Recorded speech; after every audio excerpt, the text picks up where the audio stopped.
it really possible to score 250 plus in CUET PG 2026 if you are preparing for economics?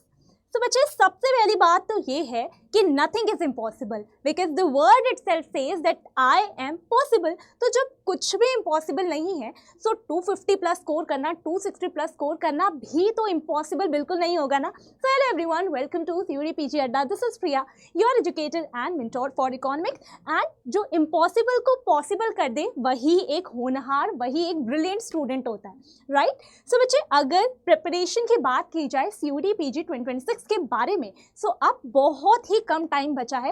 अब actual में वो वाला time आ चुका है जिसके सपने देखते हुए आपने अभी तक काफ़ी सारी चीज़ें पोस्टपोन करी थी कि ओके हो जाएगा, कर लेंगे, एक टाइम आएगा तब हम स्टार्ट कर देंगे, ठीक है, अभी थोड़ा फेस्टिव मूड चल रहा है, थोड़ा फेस्टिव सीजन निकल जाएगा फिर स्टार्ट करेंगे। नहीं, अब वो टाइम आ चुका है जब अगर आपने फर्दर चीज़ों को आगे के लिए पुश किया या आगे के लिए डिले किया तो फिर आप प्रॉब्लम में आने वाले हो। ओके, सो अब सजेशन क्या है? सबसे पहला सजेशन आपके मेंटोर, आपकी टीचर, आपकी मैम की तरफ से आपके लिए यही है कि अब बच्चे नाउ इट्स हाई टाइम तो जल्दी जल्दी से अपनी इकोनॉमिक्स की प्रिपरेशन को अगर चाहते हो ना एक्चुअल में कि CUET PG 2026 क्लियर हो और एक अच्छे से कॉलेज में आप नेक्स्ट ईयर हो और वहाँ से अपनी पोस्ट ग्रेजुएशन परस्यू कर पाओ, तो अब वो टाइम है कि आप चीज़ों को सीरियसली लो। ओके, सो बच्चों का सबसे बड़ा डाउट यही है, देखो आप लोगों को पता है कि पढ़ना है, आपने डिसाइड किया है एग्जाम देना है, इकोनॉमिक्स के लिए अपीयर होना है, सब पता है, बट पढ़ना ही नहीं है बस। लेकिन ये सपने देखने हैं कि how to maximise the score in economics अगर CUET PG 2026 का सपना दिमाग में चल रहा है।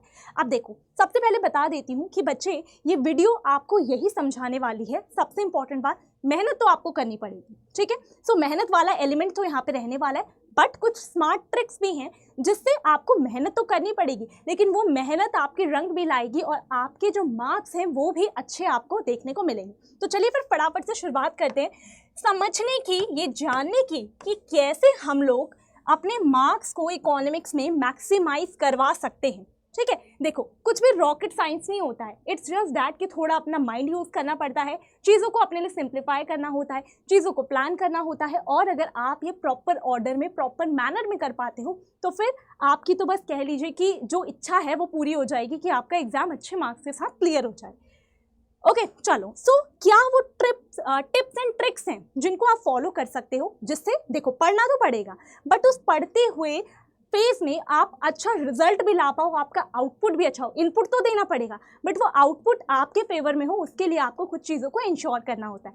सबसे पहले बात करते हैं कि अगर आप अपने स्कोर को मैक्सिमाइज करना चाहते हो तो आपको किन किन बातों का ध्यान रखना होगा। देखिए सबसे पहले बच्चे, मैंने आपको पहले भी मल्टीपल टाइम्स ये बात बोली है कि आपका जो सिलेबस है वो आपके लिए खजाना है, वो आपके लिए की है, वो आपके लिए की रिसोर्स है। तो सबसे पहले आप जब सिर्फ 5 मंथ्स बचे हैं, ठीक है, 5 मंथ्स बचे हैं और अब आप अपनी प्रिपरेशन को प्लान करने का प्लान कर रहे हो कि हमें स्टार्ट करनी है। सबसे पहले क्या करो, आपको पता है कि ये आपके लिए टाइमलाइन है, इतने टाइम में आपको प्रिपरेशन भी करनी है, सारी चीज़ें करनी है। सबसे पहले बच्चे 2 दिन लो, टेक 2 डेज, ठीक है, 2 दिन लो, सिर्फ उन 2 दिनों में आपको पढ़ाई नहीं करनी। अगर आप अभी जो स्टार्ट कर रहे हो अपने प्रिपरेशन को, आराम से 2 दिन लो। 2 दिन में क्या काम करना है, अपना सिलेबस आपको जाके डाउनलोड करना है, ठीक है, डाउनलोड करो, उसका ना प्रिंट आउट निकलवा के रखो। ओके, सिर्फ आपके डिवाइस में होगा या आपके पास PDF फॉर्म में होगा, आप नहीं पढ़ोगे, उसका एक प्रिंट आउट निकलवाओ, ठीक है। बस बच्चे जो आपके पास 2 दिन है, इन 2 दिनों में अपने सिलेबस को अच्छे से समझो। सिलेबस में देखो कि माइक्रो है, मैक्रो है और क्या क्या है, मुझे क्या क्या कवर करना है। अपने सिलेबस को समझने के लिए अच्छे से 2 दिन लो, ठीक है। अब इन 2 दिनों में जब आप अपने सिलेबस को समझने का काम करते हो, सिर्फ सिलेबस को समझो मत, साथ साथ क्या करो, आप एक काम करो कि प्रीवियस ईयर क्वेश्चन पेपर्स को डाउनलोड करो, ठीक है, अवेलेबल होते हैं आपके लिए इजीली। उन प्रीवियस ईयर क्वेश्चन पेपर्स को डाउनलोड करो। आपने एक बार सारे टॉपिक्स को देखा ना अपने सिलेबस में, अगर आपको सब्जेक्ट की नॉलेज है अच्छे से तो आप क्वेश्चन पेपर्स को जब देखोगे you will be able to identify कि अच्छा माइक्रो इकोनॉमिक्स का सिलेबस में ये वाला टॉपिक मेंशन्ड है, यहाँ से ये वाला क्वेश्चन बन रहा है। तो 2 दिन लो, क्या काम करो, 2 दिनों में एक तो अपने सिलेबस को डाउनलोड करो, इसको अच्छे से बैठ के समझो, और दूसरा इस सिलेबस को अपने प्रीवियस ईयर क्वेश्चन से लिंक करते हुए एक बार देखो। अभी मैं कुछ करने को नहीं बोल रही हूँ कि पढ़ना चालू कर दूँ, नहीं, सिर्फ इतना काम करो, ठीक है। उसमें से अगर आपको कुछ लगता है कि आपको कुछ इंसाइट्स मिल रहे हैं, आप कुछ चीज़ें समझ पाए हो कि ये वाली चीज़ इंपॉर्टेंट है, ये वाला टॉपिक पूछा गया है, तो उसको नोट डाउन कर लो, ठीक है। जस्ट नोट डाउन करके रख लो कि ये सिलेबस में मेंशन्ड है और ये वाला क्वेश्चन जो है पिछले 2-3 सालों में रिपीट भी हुआ है इस वाले टॉपिक से। जस्ट ऐसे अपने लिए चीज़ों को जस्ट नोट डाउन करके रख लो, एक सिंप्लीफिकेशन कर लो अपने सिलेबस का। ओके, तो सबसे पहला काम आपको क्या करना है, अपने सिलेबस को आपको डेप्थ में समझना है, ठीक है, क्योंकि फाउंडेशन बच्चे बहुत ज़्यादा मैटर करती है। अगर आपकी फाउंडेशन स्ट्रांग होती है, अगर आप थोड़ा सा याद करो, जब आप छोटी क्लासेस में होते थे, ठीक है, उस टाइम पर तो हमें स्वर, व्यंजन, अल्फाबेट्स, ये सारी चीज़ें भी नहीं आती थी, ठीक है। फिर क्या होता है, ये हमें सिखाया जाता है पहले, फिर जब हम फर्स्ट क्लास सेकंड क्लास में जाते हैं तो यही जो बेसिक्स हमने सीखे हैं, इसी से हम लोग आगे की चीज़ समझते हैं। हम लोग ये पढ़ते हैं कि सेंटेंस कैसे बनते हैं, वर्ड्स कैसे बनते हैं। तो बच्चे, आपके लिए आपका ये जो सिलेबस है ना, ये वही फाउंडेशन है, ये आपको सिखा रहा है कि ये आपके लिए चीज़ें इंपॉर्टेंट है। अब इन चीज़ों को जोड़कर जब समझोगे तब आप अपना पूरा सब्जेक्ट अपने इस एग्जाम के लिए कवर कर पाओगे। ओके, तो सबसे पहले तो अपने सिलेबस को डेप्थ में समझो, 2 दिन दो और ये वाला काम कर कर अपने लिए साइड कर लो। ओके, नेक्स्ट स्टेप आपको क्या फॉलो करना है, देखो सिलेबस देख लिया, अच्छे से समझ में आया, अगर आपको अपने सब्जेक्ट की नॉलेज है आपको समझ में आ जाएगा। प्रीवियस ईयर क्वेश्चंस को भी थोड़ा एनालाइज करा, हो गया। ओके, नेक्स्ट स्टेप क्या फॉलो करो, अपने लिए जो आपके 5 महीने का ही टाइम बचा है, ओके, 5 महीने ही बचे। अगर हम 1 अक्टूबर से काउंट करें तो अक्टूबर है, नवंबर है, दिसंबर है, जनवरी है, फरवरी है, ओके, मार्च को हटा दो, ठीक है, फरवरी तक का आपके पास टाइम है। अब क्या करो, आपके पास टोटल बचे 5 महीने हैं, ठीक है, 5 महीने में से 1 महीना एक्सक्लूड कर दो। जब तक 5 महीने लेके चलोगे ना, तब तक आप क्या करोगे, अभी और ज़्यादा महीने वेस्ट करते रहोगे और ज़्यादा मंथ्स आप वेस्ट करोगे। आप ऐसा टारगेट लेकर चलो 4 मंथ्स प्लस 1 मंथ का। मैम आपने 1 मंथ अलग क्यों कर दिया, देखो ये वाला जो 1 मंथ है ना, इसको सिर्फ और सिर्फ अपनी रिविजन के लिए, अपनी प्रैक्टिस के लिए एंड अपने मॉक्स के लिए रखो, ठीक है। ये वाला मंथ अभी आप लोगों को अलग कर देना है। आपका फोकस क्या होना चाहिए कि मेरे पास सिर्फ प्रिपरेशन के लिए 4 महीने हैं।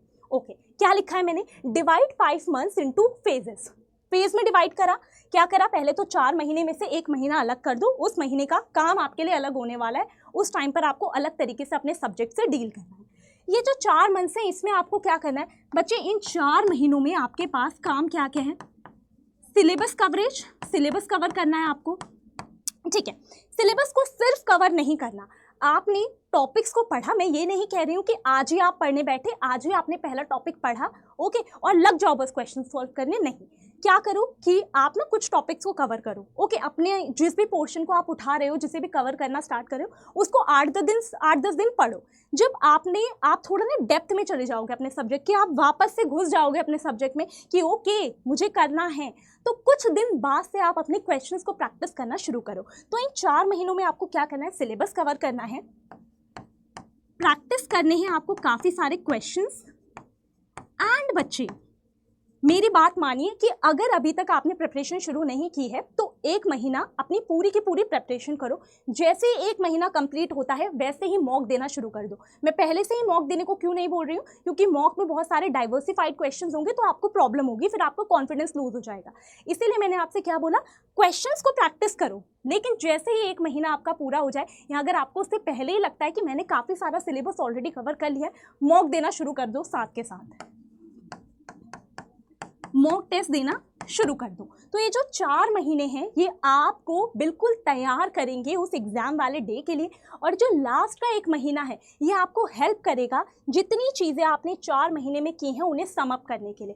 क्योंकि बच्चे कई बार ऐसा होता है कि हम एक सब्जेक्ट को बहुत लंबे समय तक अगर पढ़ते रहते हैं, आगे पढ़ते जाते हैं पीछे की चीज़ें भूल जाते हैं, आगे पढ़ते जाते हैं पीछे की चीज़ें भूल जाते हैं। लेकिन एग्जाम में नहीं मैटर करता कब आपने माइक्रो पढ़ी, कब मैक्रो पढ़ी, कब इंडियन इकोनॉमी पढ़ी, कब स्टैट्स, कब मैथ, वहाँ सब पोर्शन से मिलाकर, सभी यूनिट से मिलाकर क्वेश्चन आएंगे। तो ये वाला जो आपका लास्ट का 1 मंथ है, इन सारी चीज़ों को सम अप करने के लिए आपको यूज़ करना है। और मैं ये सब कुछ आपको क्यों करने को बोल रही हूँ, because planning is the key. Plan करोगे तभी चीज़ों को प्रॉपर मैनर में, सही तरीके से, सही समय पर और एग्जाम आने से पहले कंप्लीट कर पाओगे। ओके, तो करना क्या है, अपनी पूरी की पूरी प्रिपरेशन का जितना टाइम बचा है, अभी 5 मंथ्स बचे हैं, तो आप उसको पूरा का पूरा डिवाइड कर दो। 1 महीना हटा दो, बच गए 4 महीने। 4 महीने में आपके जो मेन टारगेट्स हैं वो ये हैं, आपके जो मेन टारगेट्स हैं वो ये हैं। अब बच्चे ये तो आपके हो गए मेन टारगेट्स। अब इन टारगेट्स को आपको अचीव करने के लिए फर्दर थोड़ा सा अपनी चीज़ों को प्लान करना पड़ेगा। कैसे प्लान करना पड़ेगा कि आपको ये डिसाइड करना होगा कि आपका जो सिलेबस है उसमें आप कहाँ से शुरू करना चाहते हो। आप माइक्रो पहले कवर करना चाहते हो, मैक्रो पहले कवर करना चाहते हो, स्टैट्स, मैथ्स, इंडियन इकोनॉमी, बहुत सारी चीज़ें आप कहाँ से शुरू करना चाहते हो वो आप अपने अकॉर्डिंग प्लान कर सकते हो।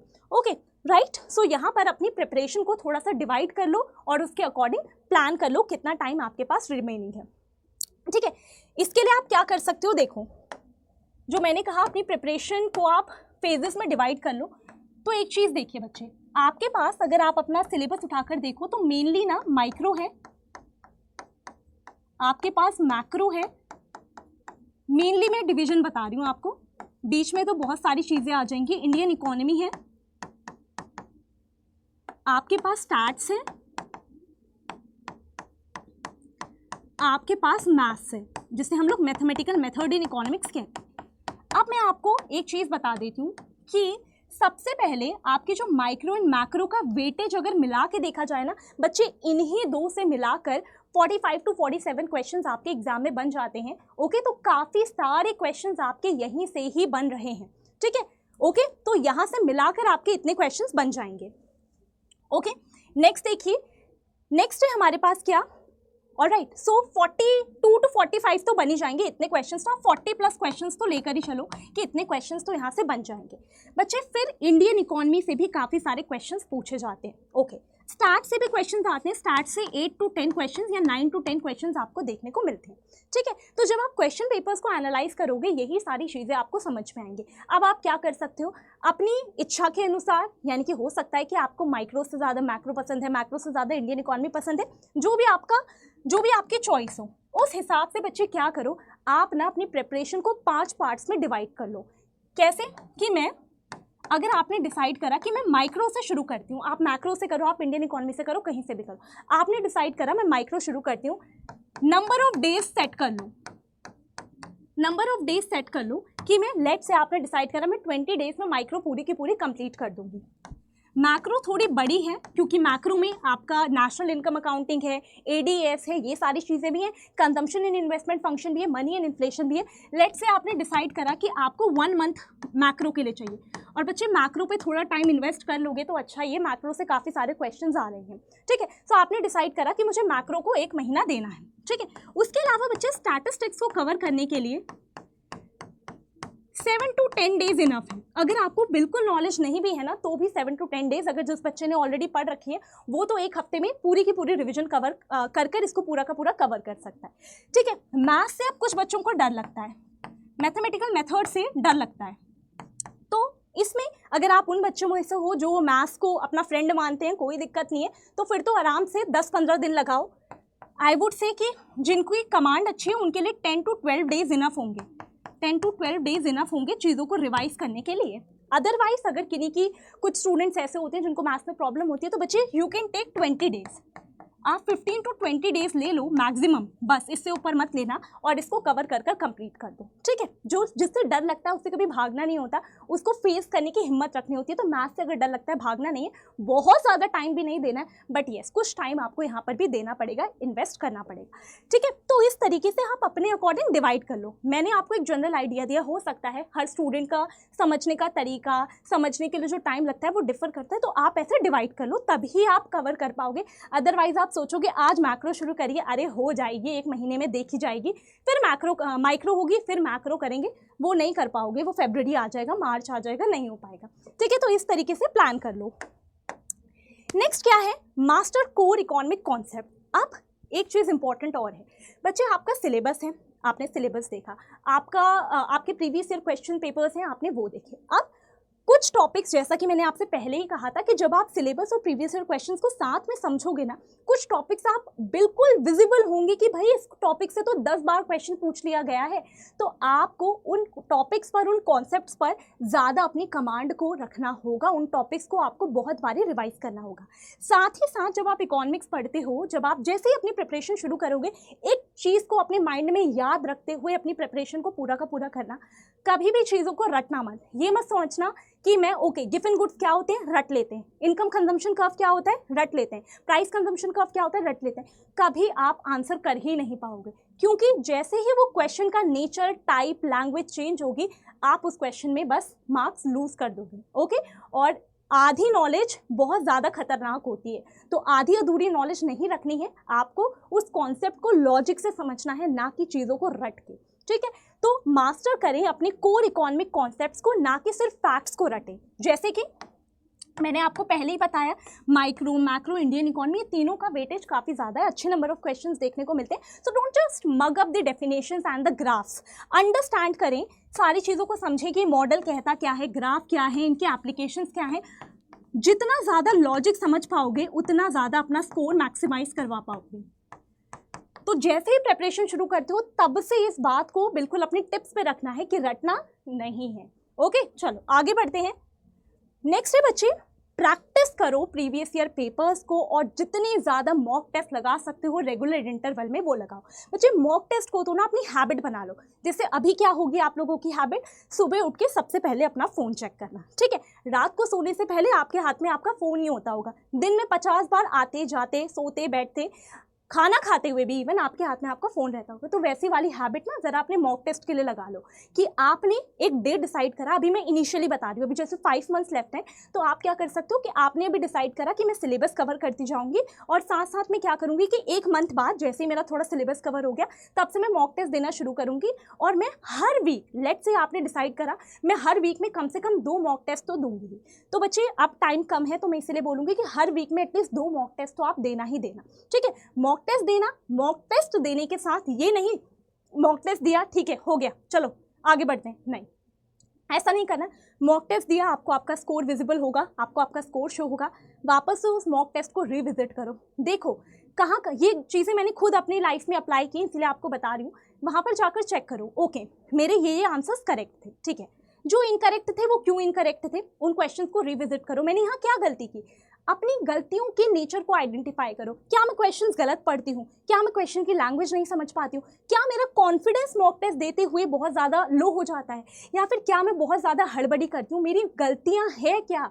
तो बच्चे जब आप अपनी गलतियों को आइडेंटिफाई कर लोगे मॉक टेस्ट को देते देते ना, वो गलतियां फिर आप अपने एग्जाम डे पर नहीं करोगे, क्योंकि आपने अपनी हैबिट को सुधार लिया होगा, और हैबिट नहीं सुधारोगे तो उस दिन भी यही गलतियां करोगे। ओके, तो आपको प्रीवियस ईयर क्वेश्चंस को तो प्रैक्टिस करना ही करना है, क्योंकि काफ़ी सारे सेम क्वेश्चंस रिपीट भी हो जाते हैं, लैंग्वेज चेंज हो जाती है, फिगर्स चेंज हो जाते हैं, बट कई बार सेम पैटर्न पे क्वेश्चंस पूछ लिए जाते हैं। तो प्रीवियस ईयर क्वेश्चंस को तो प्रैक्टिस करना है, साथ ही साथ मॉक टेस्ट को भी देते रहना रेगुलर इंटरवल में। अभी स्टार्ट कर दो, जैसे 1 महीने आपने प्रिपरेशन करी, आपने 1 नवंबर से मॉक टेस्ट देना शुरू करा, वीक में 2 मॉक टेस्ट दे रहे हो, ओके, फिर ग्रेजुअली जैसे जैसे टाइम निकलता जाएगा, आपका सिलेबस भी ज़्यादा कवर होता जाएगा, दिसंबर में क्या करो, फिर हफ्ते में 3 मॉक टेस्ट देना शुरू करो। तो ऐसे आपकी स्पीड भी बन जाएगी, आप गलतियां भी समझ लोगे, और आप जिन टॉपिक्स को आंसर नहीं कर पा रहे हो अपने मॉक टेस्ट में, उनको दोबारा से जाकर फिर से देख कर उनको समझ पाओगे कि ये क्वेश्चन आ रहा है लेकिन मुझे नहीं आता, क्यों नहीं आता, समझते हैं। चलो ओके, चलो नेक्स्ट है बच्चे, strengthening weak topics instead of ignoring them. देखो 2 तरीके के स्टूडेंट्स होते हैं, जो उन चीज़ों से भागते हैं जिनसे उन्हें डर लगता है, और दूसरे स्टूडेंट्स वो होते हैं जो उन चीज़ों को समझने पे फोकस करते हैं जो उनको नहीं समझ में आता है। तो आपको दूसरा वाला स्टूडेंट बनना है, पहला वाला स्टूडेंट नहीं बनना। ओके, सो आपको क्या करना है बच्चे, ऐसा होता है, लेट से हो सकता है किसी को स्टैट्स नहीं पसंद, हो सकता है किसी को मैथ्स नहीं पसंद, हो सकता है किसी को ग्राफ्स इजीली नहीं समझ आते, हर स्टूडेंट की अपनी अपनी वीकनेस होती है। आपकी वीकनेस आपको पता होगी, उस वीकनेस को इम्प्रूव करना है, उस वीकनेस पे काम करना है, उसको अपनी वीकनेस नहीं रहने देना। वीकनेस कुछ नहीं होती है, आपकी मेंटालिटी से होती है कि मुझे ये चीज़ नहीं आती। क्यों नहीं आती भाई, कोशिश करो, क्यों नहीं आएगी, टाइम लगेगा, बाकियों के कंपैरिजन में टाइम लगेगा, बट आप एक टाइम के बाद दूसरों जितना नहीं तो अपनी परफॉर्मेंस से तो इम्प्रूव काफ़ी हद तक कर जाओगे। ओके, सो ऐसा होगा, हर स्टूडेंट के साथ होता है कि काफ़ी सारी चीज़ें ऐसी होंगी जिसमें आपको प्रॉब्लम आती होगी, उनको इग्नोर मत करना, उन पर काम करना, क्योंकि बच्चे आप ना इस चीज़ से बहुत ज़्यादा रिलेट कर पाओगे। मेरे साथ ऐसा खुद होता है कि जिस चीज़ को हम ये सोचकर छोड़ देते हैं ना कि यार नहीं हो रहा, ये तो एग्जाम में नहीं आएगा, पक्का जो चीज़ आपको नहीं आती ना एग्जाम में वही आती है। ओके, सो ये वाली गलती तो बिल्कुल मत करना कि कहीं आपके साथ भी ऐसा हो कि आप सोचो छोड़ो देखी जाएगी, वो देखा जाएगा वाला सीन नहीं होना चाहिए। कर लेना कवर, ताकि एग्जाम में आए तो आप प्राउडली ये सोच सको कि वाह मैंने क्या डिसीजन लिया था उस टाइम पर इस टॉपिक को कवर करके। ठीक है, चलो जैसे कि मैंने मेंशन ही करा है कि काफ़ी सारे बच्चों मैथ्स, स्टैट्स ऐसे इंपॉर्टेंट टॉपिक्स को अवॉइड करते हैं क्योंकि उन्हें टफ लगते हैं। आपको अवॉइड नहीं करना। 250 प्लस स्कोर करने के लिए यही की है कि आप अपने वीक एरियाज को, वीक टॉपिक्स को इम्प्रूव कर पाओ। और okay, if you can make weak areas average and strong areas perfect, you cross 250 easily. देखो सिंपल सी चीज़ है, वीक एरियाज को इम्प्रूव कर लो, ठीक है, और जो स्ट्रॉन्ग टॉपिक्स हैं आपके उनको तो परफेक्ट बना लो। देखो जो वीक टॉपिक्स हैं उनमें गलती ना हो ये इंश्योर कर लो, और जो आपके स्ट्रॉन्ग टॉपिक्स हैं उनमें आप 100% श्योर हो। ये वाली कमांड आपके सब्जेक्ट में, आपके हाथों में, आपके दिमाग पे आ जानी चाहिए, ठीक है। चलो next thing is concise notes बनाओ, मल्टीपल टाइम्स रिवीजन करो। देखो एक चीज़ बताती हूँ, ये बिल्कुल ना एक तरीके से आप कह सकते हो नुस्खा है 250 प्लस स्कोर करने का। अभी आप पढ़ने बैठोगे ना, लेट से आपने माइक्रो से शुरुआत करी, सब समझ आएगा, सब गोल्डन गोल्डन गोल्डन गोल्डन दिखेगा, ठीक है। माइक्रो खत्म करके एकदम चिल हो गए, चलो माइक्रो तो खत्म हो गए, फिर मूव कर गए मैक्रो पे। फिर मैक्रो पढ़ते पढ़ते कुछ टाइम बीत गया, फिर ना आपको ऐसा लगेगा कि यार मैंने माइक्रो में पढ़ा तो था, अभी याद नहीं आ रहा, कुछ तो पढ़ा था, कुछ तो पढ़ा था, रुक जाओ अभी बताते हैं। वो वाला सीन हो जाता है, वो नहीं करना। आप साथ साथ क्या करो, आपने एक टॉपिक को कवर करा, फॉर एग्जांपल आपने यूटिलिटी का टॉपिक उठाया, माइक्रो में आपने वो कवर करा, अपने शॉर्ट नोट्स बनाओ। मैं नहीं बोल रही किताब छाप दो, नहीं, किताब नहीं छापनी है, वो किताब आपको वहाँ नहीं ले जानी। शॉर्ट नोट्स बनाओ, अपनी अपनी लैंग्वेज में सब लोग नोट्स बना सकते हैं, ठीक है, कि ओके इसका मतलब ये था, इसका मतलब ये था, इसका मतलब ये था। ये सारी चीज़ें मैंने खुद भी की हैं, तभी आपको बता रही हूँ। शॉर्ट शॉर्ट नोट्स बनाओ, ऐसे अपने लिए माइंड मैप्स बना लो, फ्लो चार्ट बना लो। पूरी बुक नहीं छापनी, बुक है आपके पास ऑलरेडी, अपनी लैंग्वेज में चीज़ों को ईजी टर्म्स में ट्रांसलेट कर लो, ताकि एग्जाम टाइम से पहले ना आपको सिर्फ वो नोट्स लेके बैठने। ओके माइक्रो में ये था, चलो पढ़ते हैं, मैक्रो में ये था, चलो पढ़ते हैं, क्योंकि उस टाइम पर आपके पास इतना टाइम नहीं होगा कि एक एक लाइन को बुक से या जिस भी रिसोर्स को आप फॉलो कर रहे हो वहाँ से दोबारा से समझ पाओ। ओके, तो आपको क्या करना है, कंसाइज से नोट्स बना लेने हैं और रिवाइज करना है उनको मल्टीपल टाइम्स, ठीक है। कम से कम आपकी कोशिश ये होनी चाहिए कि आपके एग्जाम से पहले आप हर चीज़ को 3 से 4 बार तो कवर कर चुके हो। जो आपके पास 4 महीने का पीरियड है ना, इसमें कोशिश करना आप जल्दी से जल्दी अपना सिलेबस एटलीस्ट एक बार पूरा कवर कर लो, और कम से कम उसी 4 महीने के बीच में 2 बारी और आप अपने सिलेबस को रिवाइज भी कर लो। और वो कब होगा, जब आपके पास short notes, concise notes available होंगे, ठीक है। Last but not the least, balance speed with accuracy. देखो एग्जाम में यू गेट 75 क्वेश्चंस, वो भी मल्टीपल यूनिट से। यू हैव जस्ट 90 मिनट्स, ठीक है। बच्चों को लगता है तो नाइंसाफी है, बच्चे यही है एग्जाम का क्राइटेरिया। 75 क्वेश्चंस होंगे, 90 मिनट्स होंगे। अब देखो एग्जाम में ना 2 चीज़ें होती हैं, एक तो आपने जो पढ़ा है उसके बेसिस पर क्वेश्चंस पे आंसर करने, और दूसरा बच्चों को मेंटल प्रेशर भी होता है। ऐसा लगता है कि बाकी लोग आंसर कर रहे हैं, मुझसे नहीं हो पा रहा है, या मैं कर रही हूँ तो गलत ही कर रही होंगी, मुझे ये चीज़ क्यों नहीं याद आ रही है, उफ मैंने ये वाला टॉपिक क्यों नहीं पढ़ा, अरे ये वाला क्वेश्चन आ गया। ऐसे हज़ारों क्वेश्चंस आपके माइंड में चलेंगे और ऐसा होता है, ठीक है। लेकिन आपको इन सब चीज़ों को दूर करते हुए, इन सब चीज़ों से ओवरकम करते हुए 2 चीज़ों को इंश्योर करना, और ये की है एग्जाम को क्लियर करने के लिए। क्या बच्चे, एक्यूरेसी भी मैटर करती है, क्योंकि आपके एग्जाम में नेगेटिव मार्किंग है तो एक्यूरेसी मैटर करती है, लेकिन टाइम कॉन्स्ट्रेंट भी है तो आपके लिए स्पीड भी मैटर करती है। दो चीज़ें हैं, एक्यूरेसी मैटर करती है, आपको एक्यूरेसी को इंश्योर करना है। एक्यूरेसी कब आएगी, जब आपके लॉजिक्स क्लियर होंगे, आपके कॉन्सेप्ट्स क्लियर होंगे, डेप्थ में क्लियर होंगे, इसीलिए अभी से प्रिपरेशन शुरू करना ज़रूरी है। दूसरा क्या है हमारे पास कि स्पीड मैटर करती है। स्पीड मैटर करती है ना, वो स्पीड बन जाती है, ट्रस्ट मी। पहला मॉक टेस्ट दोगे नहीं होगा, दूसरा मॉक टेस्ट दोगे आपके हो सकता है 75 क्वेश्चंस 90 मिनट्स में ना अटेम्प्ट कर पाओ, ग्रेजुअली अपने आप आपको पता भी नहीं चलेगा, और एक टाइम के बाद आपकी स्पीड अपने आप बन जाएगी। तो स्पीड भी बनाकर रखनी है ताकि आप लॉजिक अप्लाई करो, question maximum number of questions को सही तरीके से अटेम्प्ट कर पाओ। ये कब होगा बच्चे, ये तो मॉक टेस्ट के थ्रू ही होगा कि आपकी स्पीड बढ़े, ठीक है। सो आपको अपनी स्पीड एंड एक्यूरेसी दोनों को बैलेंस करना है एग्जाम डे के लिए, यही स्ट्रैटेजी। और बच्चे एग्जाम डे पर कोई भी स्ट्रैटेजी जो आपके द्वारा बनाई जाए वो तभी सक्सेसफुल होती है जब वो ट्राइड एंड टेस्टेड हो, यानी कि आपने उस स्ट्रैटेजी पर पहले काम कर रखा हो, यानी कि आपने मॉक टेस्ट में इस चीज़ को इंश्योर कर रखा हो कि आप एक्यूरेसी एंड स्पीड दोनों को मेंटेन कर पा रहे हो, साइमल्टेनियसली बैलेंस कर पा रहे हो। ओके, सो ये था पूरा का पूरा डिस्कशन किस रिगार्डिंग कि मैम हम इकोनॉमिक्स में अगर अपीयर करना चाहते हैं CUET PG 2026 में, अपना स्कोर कैसे मैक्सिमाइज करें, तो ऐसे मैक्सिमाइज करें।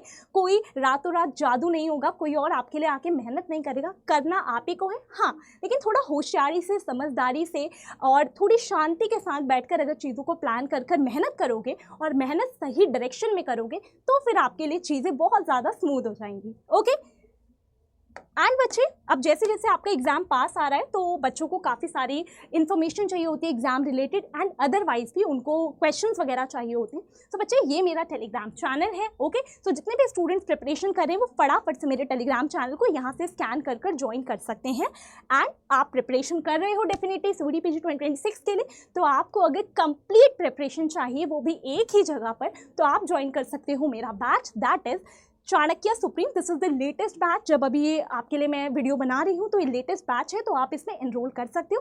बैच रिगार्डिंग आपको कोई भी क्वेरी है सो आप मुझे यहाँ पर मेल कर सकते हो। ठीक है, कमेंट्स में बच्चों के डाउट्स आते हैं, मैम कैसे कनेक्ट करें, यहाँ पर मुझे आप मेल कर सकते हो। और अगर आप डायरेक्टली बैच परचेज कर रहे हो, आपके कोई डाउट नहीं है, so you can apply the code PY1 में। ठीक है, ये वाला कोड आप लोग अप्लाई कर सकते हो। Okay, so thank you so much everyone. ये था हमारा कंप्लीट डिस्कशन किस रिगार्डिंग कैसे अपने स्कोर को इकोनॉमिक्स में मैक्सिमाइज करें। तो कुछ भी जादू नहीं होने वाला है, वो जादू आपको अपने लिए खुद करना है। Thank you so much everyone.